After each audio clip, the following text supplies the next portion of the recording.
High-resolution color graphics. This land of high technology. The revolution in technology that made the information age possible. Those kids are not afraid of computers.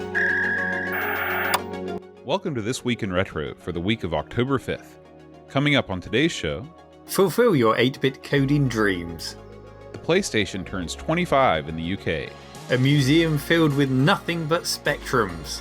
A controversial controller gets a well-deserved update. All this and more on This Week in Retro. Up-to-date news. For out-of-date tech.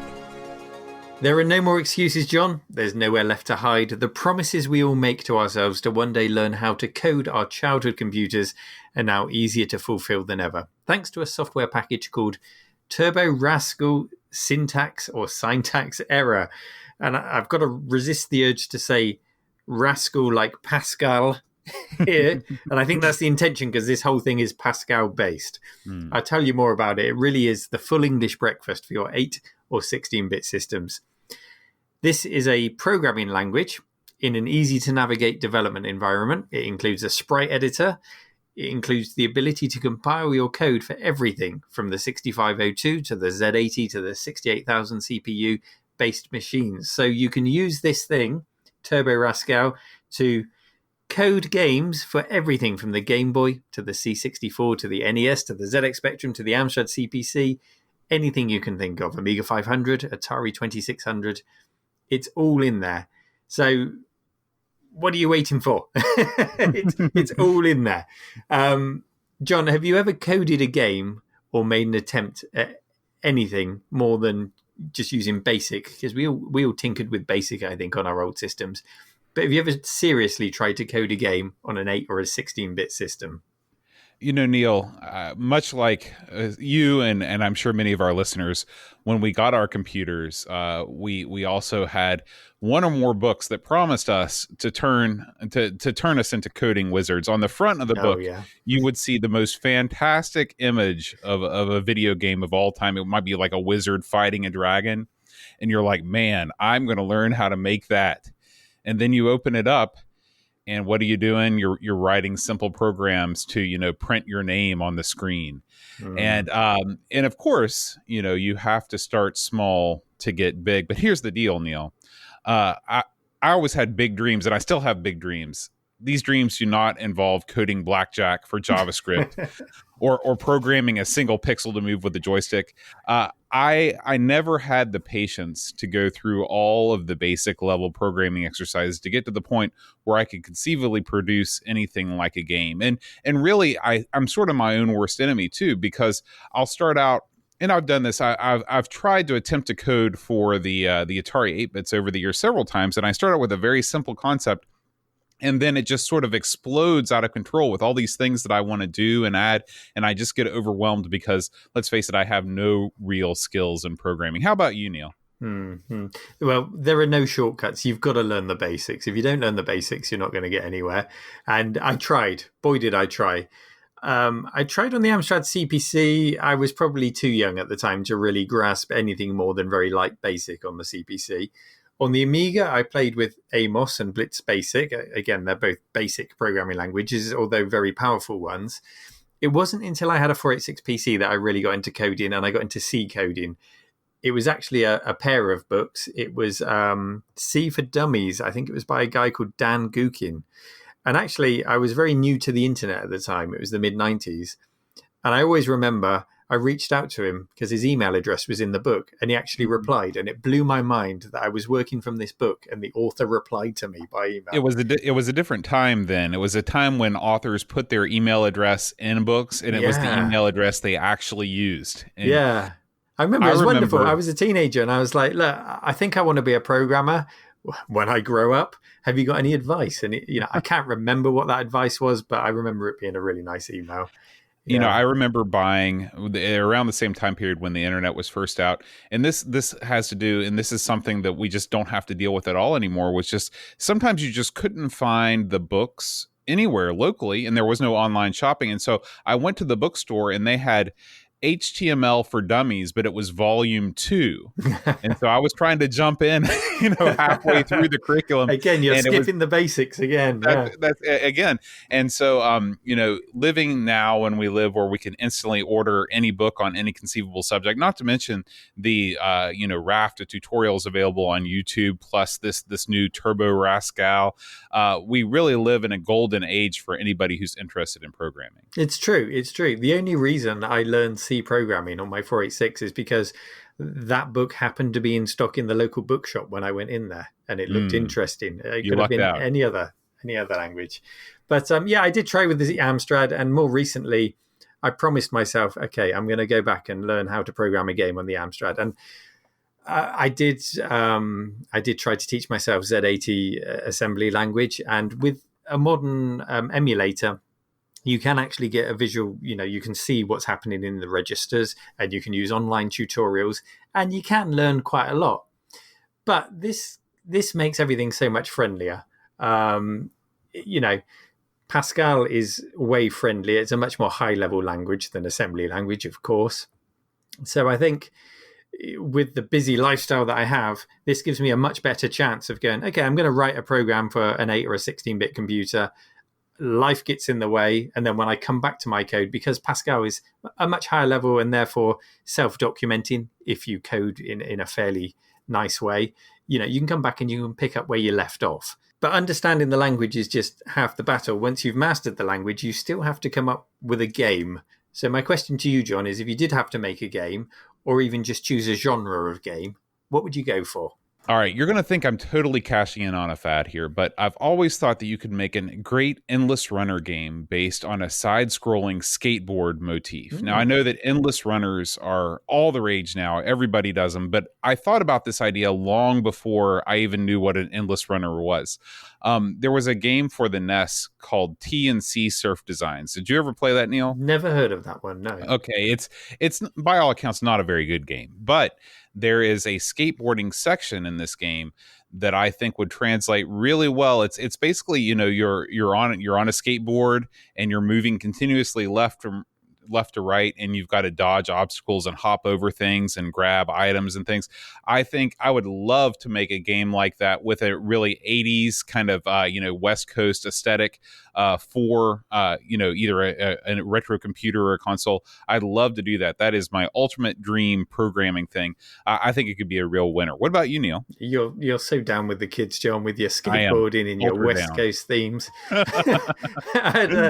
I'd probably go with a side-scrolling shooter, just because it gives me lots of options to play with things like parallax scrolling with tile sets, see how many layers of parallax I can get going. And I think you could also have a lot of fun coming up with those attack patterns from the enemies, coming up with patterns, reusing those patterns. Because once you've got a set of attack patterns, you can just reuse them throughout the game, can't you? And then you just got to mix up the backgrounds and side-scrolling shooters are easy. I'm just making it sound like it's a walk in the park, isn't it? You're an Amiga gamer through and through, because that's exactly what they did every single time. Yeah. How many layers of parallax can we do? We throw in a couple generic non-animated enemies that run in various patterns. Bam, you're done. Throw in a catchy title track that you license from somebody, put a big sticker on the box saying featuring music by, and boom. Winner. We're done. Well, I've got no excuses anymore, and nor have you, John, and nor has anyone else out there. So if you want to try and tackle that old system and come up with the game you've always dreamed of, then Turbo Rascal has been around. It's been around since 2018, but this latest update really adds a whole bunch of features to it. It's really matured nicely, both in the program and outside of it. There's lots of tutorials available, lots of lovely code examples to help you. So what are you waiting for? Go and code the next big thing. Neil, it seems like almost every week we're celebrating an important birthday in the retro world. 25 years ago this week, Sony's very first foray into the world of gaming arrived in your native land. In the UK, the PlayStation was launched. Was it a face that launched 1,000 ships, Neil? Did it make a big impression on you at the time? Well, we're talking about the UK, turning 25 in the UK. Was it a year earlier in the US? When did it come out in the US? Yeah, I think it came out in I want to say that it came out 25 years ago in the US, but just earlier in the year. Like maybe it was a January, August type thing or something. And then it was Japan before that, wasn't it? Right. Yeah. Right. Yeah. But it made an impression. The impression it made on me is that it made me angry because here I was with my PC. I think it was probably a DX 4100. It might have been an early Pentium. I can't remember. But what I do remember is that PC cost me a lot of money and I was really into my gaming. So when this £299 toy came along and wiped the floor with what my PC could do in 3D gaming, I was not a happy boy at all. And the killer for me was definitely Ridge Racer. Do you remember the first time you saw Ridge Racer? Because that was the thing that was always, streaming in the shop window as a demo. Absolutely. This was the first time that I saw a racing game that I was like, what? Why do people go to the arcades anymore? Because this is it. Exactly that. Yeah. Just seeing how smoothly that ran on the machine, it blew me away because it was a game that I was still regularly playing in arcades while at college. And it wasn't an old cheap arcade in the corner. This was still a premium arcade at the time. It wasn't a 6-year-old Neo Geo turning out 2D games. It was much newer. It was the current generation, and it was a turning point for when the power of home video game consoles were able to take on the arcade machines themselves. It wasn't at the arcade machine level, but it was a really close approximation of the experience. The gap between the home console and the arcade experience was far smaller at that point than I'd ever seen before. So, it made a hell of an impression. And in brief, it made me question the value of my PC, and I sulked for a while. Yeah. How about you? It's funny that you mention the gap closing between the arcades and the home experience, because I think a lot of people forget that in the days before emulation, your mind was really good at filling in those gaps. And so even if you had a home conversion of a game that was 80% as good as the arcade, in your mind, you were basically playing the same thing. Mm-hmm. If you look at a game like Killer Instinct for the Super Nintendo, of course, if you can fire up a MAME and play the arcade version and then play the Super Nintendo version, you're going to think the Super Nintendo version looks like garbage. But in the time that it took for you to travel from the arcade back to your home, and then you fire it up on your TV, your brain sort of is really good at filling in those things and visualizing the missing information and allowing you to think that, man, I'm playing something that's arcade perfect almost. That was definitely the case. And I do think that the Ridge Racer in particular marked the beginning of the end of the photorealistic driving game in the mass market arcade for sure. In terms of the way that I was feeling, I wasn't angry. I was scared, Neil. As I mentioned before in a previous episode, I was a grade A Nintendo fanboy growing up, and I was a huge fan of Japanese role-playing games, which up to this point had arrived like clockwork year after year on the old SNES. You started out, you had Final Fantasy, Chrono Trigger, Final all these. Fantasy. Every episode, Final Every Fantasy. episode, you got to talk about Final Fantasy. I remember reading in Nintendo Power that Final Fantasy is coming. It's coming to the Ultra 64, and I was pumped. But as time went on, the N64 news kept coming, but you started hearing less and less about Final Fantasy and more about these rare developed titles or, things like that. And so when I heard that Sony was working with Nintendo, they'd been working with Nintendo, and I remember reading an EGM that something had happened and they'd split. I figured that what would happen was, with CDs, you have a greater expanse of storage, and if there's one thing that JRPGs are known for is their sweeping expanse. All of these cartridges on the Super Nintendo were very expensive because they were just such massive games. Mm-hmm. Not to mention the CD audio, the CD quality audio. You want to have your role-playing game have fully orchestrated music. I knew that the days of me being a JRPG person on Nintendo consoles were over, and I was right. So I tried to console myself. I pretended that I actually liked the 3D Zelda games for a while, but they never scratched that itch. What I wanted was Final Fantasy VII.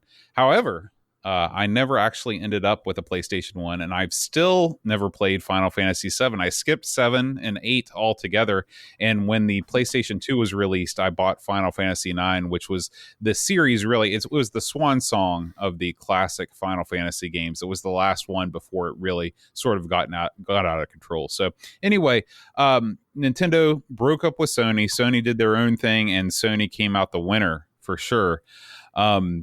It led to me getting out of the video game scene for years. When the games that I liked to play stopped coming out on the system that I liked, instead of buying a PlayStation, I just decided, I'm not going to really play video games anymore. And that's probably why I was able to graduate college in only 4 years. I have a feeling that if I would have had a PlayStation with Final Fantasy VII, I might not have gotten out of there, Neil. Yeah. Has anything like that ever happened to you? Has there ever been something that's happened in the industry that's caused you to take a break from the hobby for a while? Well, that's quite an impact it's had on you there for, the arrival of the PlayStation to completely put you off video games. That's quite incredible. I can't remember taking a break because of anything that happened in the industry. No, there have been hiatuses from the hobby just because of life circumstances, but I don't think the industry. I do remember buying into all the hype that surrounded the PlayStation 2. In particular, all the marketing was centered around its emotion engine, and that it had so much power that it was banned from certain countries because it was a threat to national security. Because it was Saddam Hussein denied. You remember all that stuff, yeah. And I was so sucked into that hype. I was I hook, line, and sinker. I really bought into it. And when I got this was, I got it on release day. I was so disappointed that it didn't deliver real-time 3D in the quality of the Toy Story movie. That is what I was expecting. So the PlayStation 2, we're getting well away from the original story here, but it was the PS2 that taught me not to buy into the hype. But I never took a hiatus from anything. I always had my trusty PC to fall back on. But back when the original PlayStation came out here in the UK, the marketing surrounding the first PlayStation was all about gaming growing up. It was really geared towards the late teens, the early 20-somethings who were going into nightclubs. I remember, sometimes you'd even see PlayStations in nightclubs, and people listening to bands like the Chemical Brothers, whose music was heard in Wipeout. So it was really trying to shake off that games are for kids image here in the UK. Is the same true of how you remember it being presented in the US? What was the strategy over there? I don't really have those types of memories. Here in West Virginia, we definitely did not have the club and rave scene that you probably had around where you're from. So I'm not sure if there were any PlayStations around in the honky tonk bars here in West Virginia. But the whole games are no longer for kids thing had kind of been that path had been well worn by the Mega Drive advertising campaign. I remember seeing ads that I thought were actually pretty adult in magazines like EGM for Sega games, and they all implied that what was available for the Nintendo was for kids. If you want to grow up and get past that, you need a Genesis. Yeah, you had that whole Sega does what Nintendo don't and all of that sort of campaign. Right. Yeah. I think that the PlayStation pitch in the US had more to do with the future and moving games forward. At the time in the mid-90s, Japan was just the epicenter of futuristic tech. And even just hearing that lady say PlayStation, in her Japanese accent, it just brought to mind all kinds of, Blade Runner-esque imagery.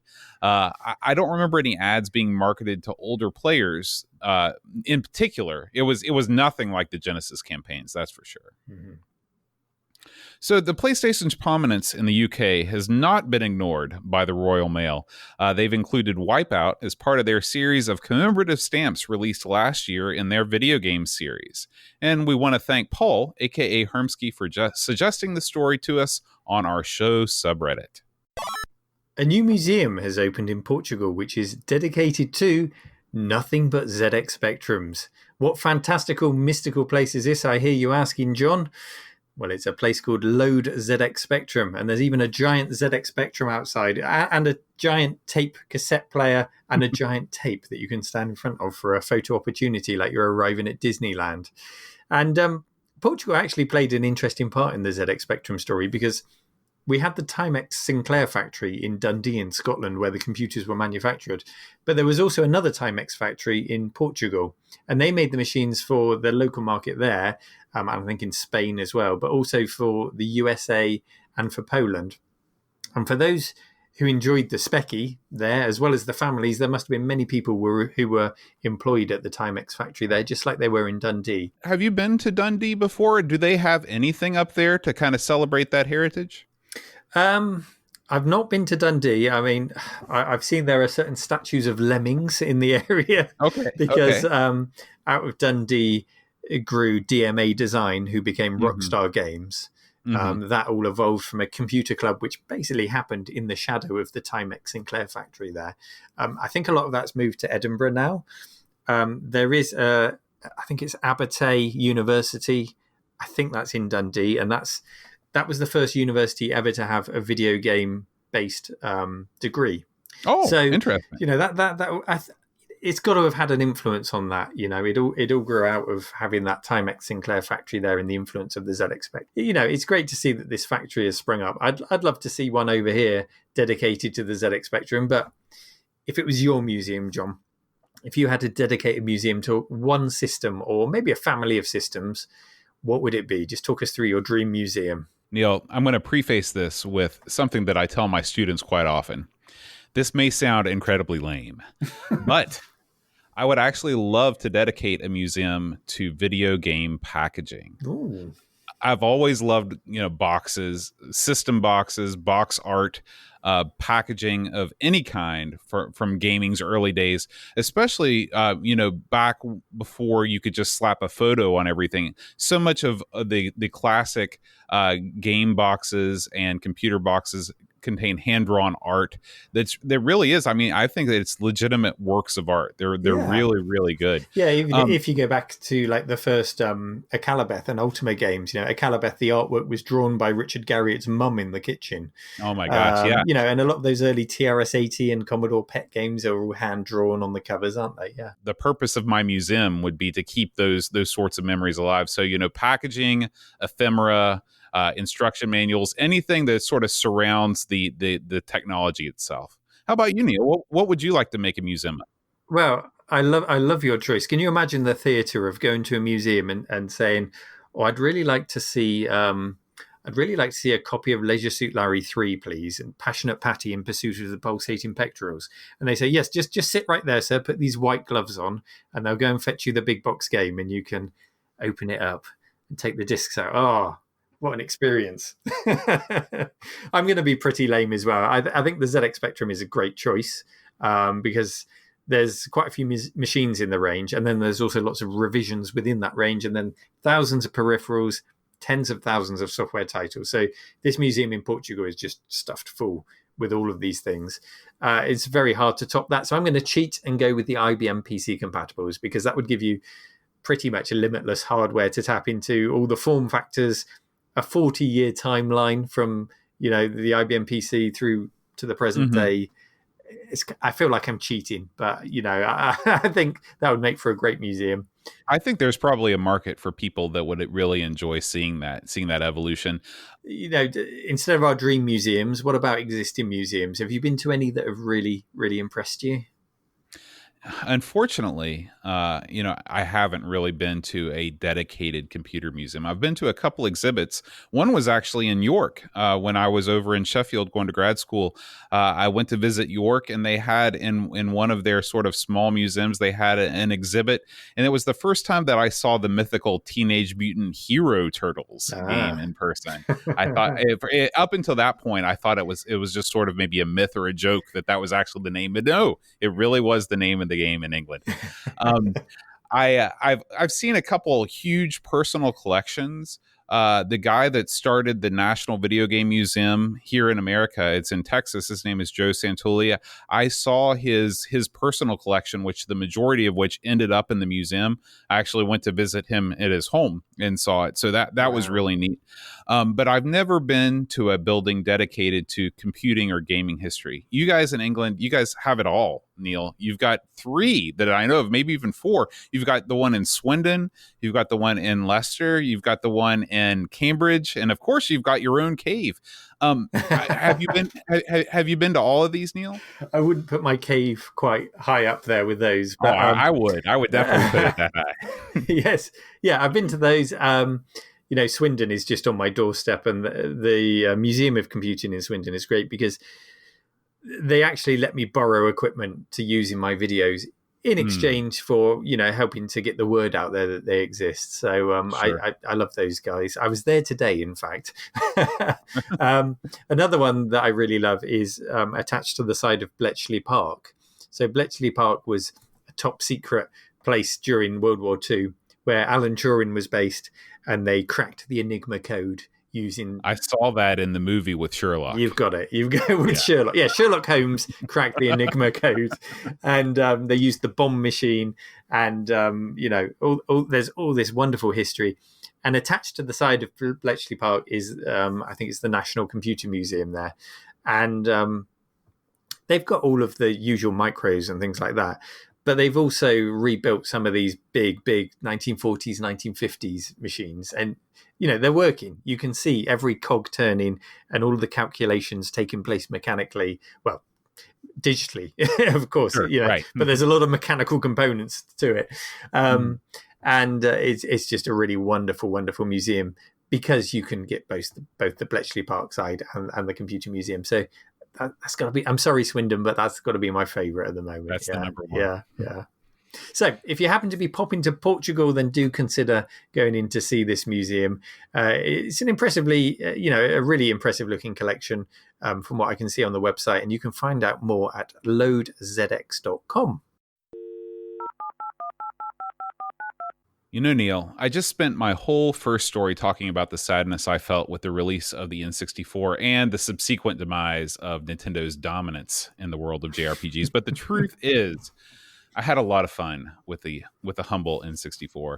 I was 16 when I got an N64. This was the first console I purchased after I got a car and after all my friends had cars. So the amount of time that we got hang on. You got a car at 16? Is that how it works over there?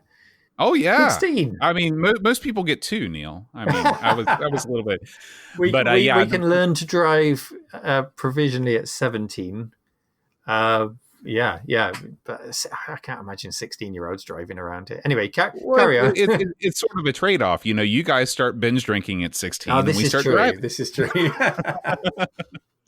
But anyway, because all of my friends lived far away. West Virginia is a pretty spread out place. You can't walk to other people's houses. This was the first time that we could all sort of get together for extended periods of time whenever we wanted. Yeah. This was the perfect console for that. This was the lightning in the bottle. The strength of the N64, I think most people would agree, are its multiplayer titles. Mm-hmm.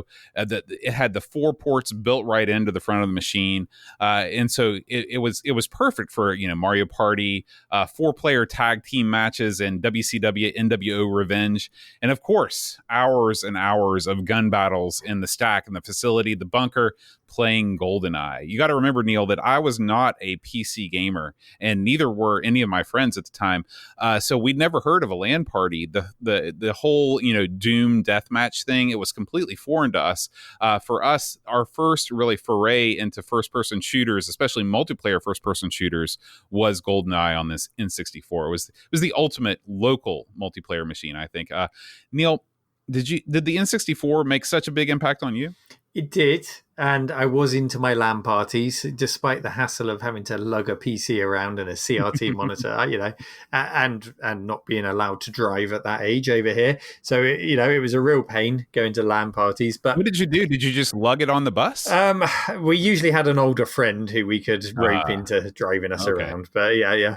But it made the N64 made an even bigger impact on my dad than it did on me.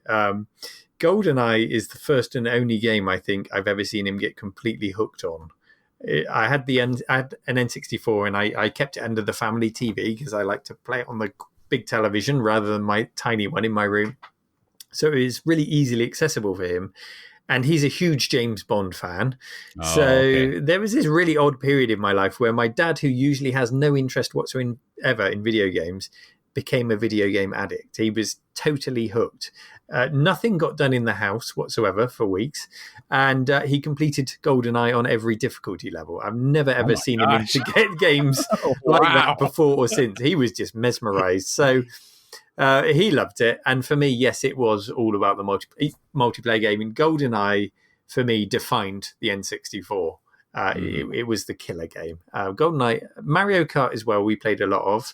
And we would play every Wednesday because that was the day when we had no lectures at college. So the guys I played it with, we were all taking computer science courses at the time. So we were bang up to date with our PCs. We were big PC gamers.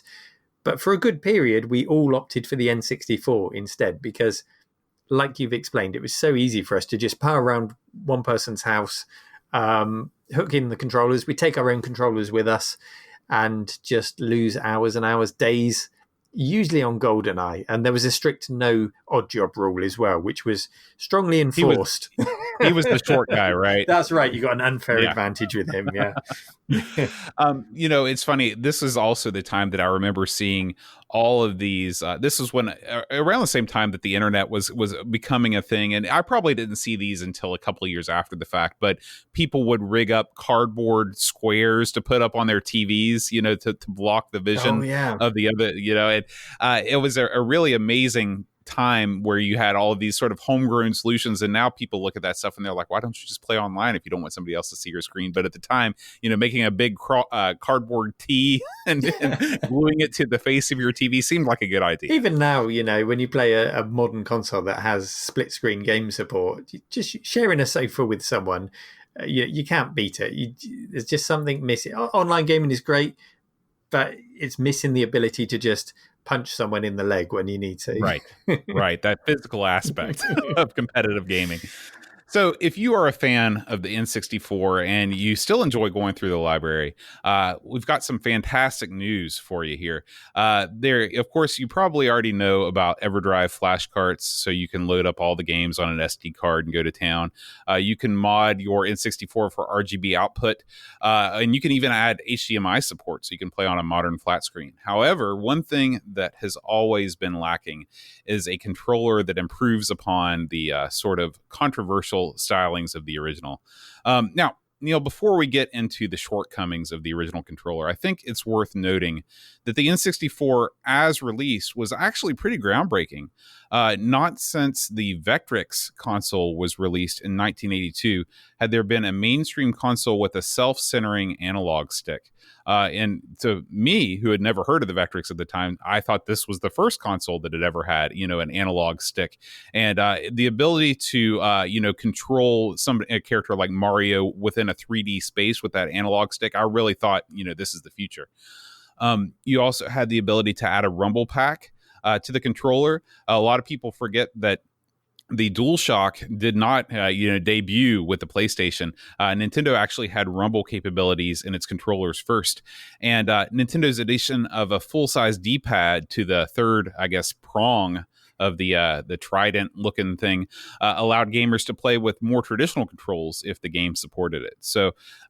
Really, my favorite feature was the Z trigger. That was the trigger that was located right underneath the analog stick, and it felt just like squeezing a gun trigger. Yeah. So it was perfect for GoldenEye, and there was nothing else like that on another controller.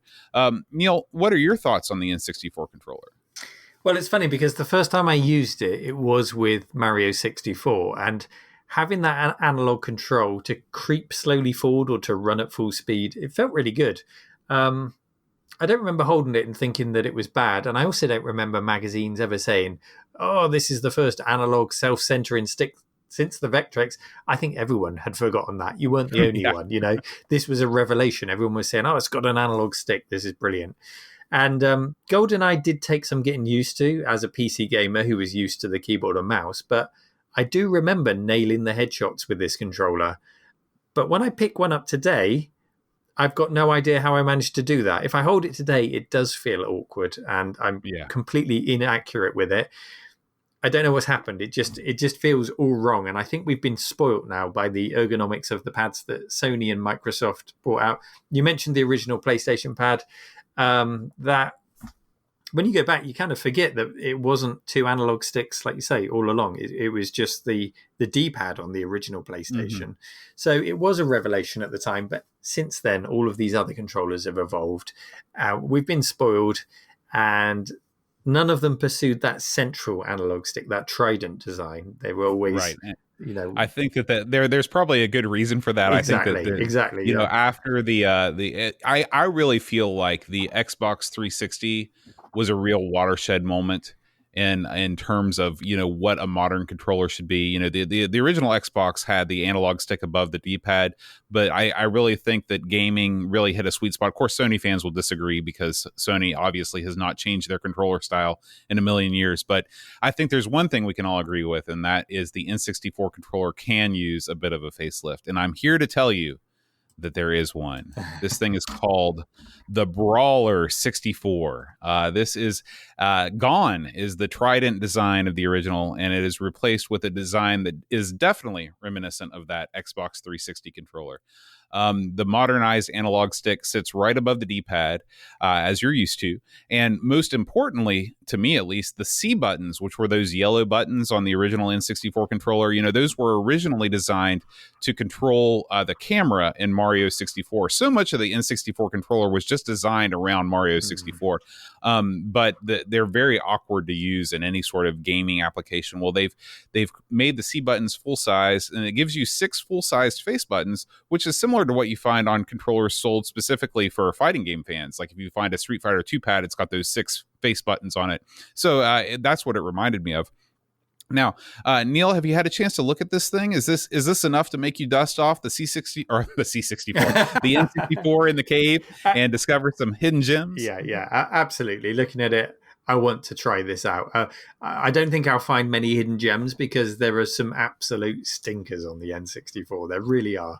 But I'd love to revisit Wave Race 64. I played a lot of course, GoldenEye, Mario 64, just to see how I get on with this controller. It's going to be GoldenEye. It always comes back to GoldenEye for me with the N64. And what was the follow-up to it? Was it Perfect Dark? Yeah, Perfect Dark. Now, that one, I didn't enjoy that one as much. I think it was one of those games that you needed to have that expansion pack to get the full graphical fidelity. Remember the expansion pack that plugged right into the top of the console? Right. So I was really into GoldenEye. By the time that came out, I'd moved on. I think I'd sold my N64. So that's a game I need to go and visit and try. So I think that would be the perfect one to try with this controller. So I think I'll do that. Does this have the rumble support in the new controller? It does. This thing includes both rumble and memory pack support, so you can still use your old stuff. It comes with a longer 10-foot cord, so you can use that, and so it really improves upon all of the design of the original controller, while not losing any of the original controller's functionality. I'm pretty excited about it, and a lot of people are. This thing has blown by its initial Kickstarter goal of $20,000. They're knocking on, get this, Neil, $90,000 raised as of today, and there's still about 10 days to go before it closes. I think again they've hit the sweet spot as far as pricing goes. You can order one of these for only $29, Neil. $29. That's very fair when you look at the price of modern game controllers. That's good. Yeah, extremely reasonable. So if you do end up ordering one, be sure and leave us a review over on our show subreddit right under the story. We want to thank EOC Phantom for giving us the heads up on the Brawler C64 here. I need to get out of the retro scene, Neil. That's the problem. Thanks, EOC Phantom. So thank you for listening to This Week in Retro. Join our show subreddit and contribute your favourite stories from the world of retro. Help us spread the word about the show by leaving us a review on your podcast app of choice, sharing our Facebook page, or just telling a retro-loving friend. See you next week for more up-to-date news for out-of-date tech.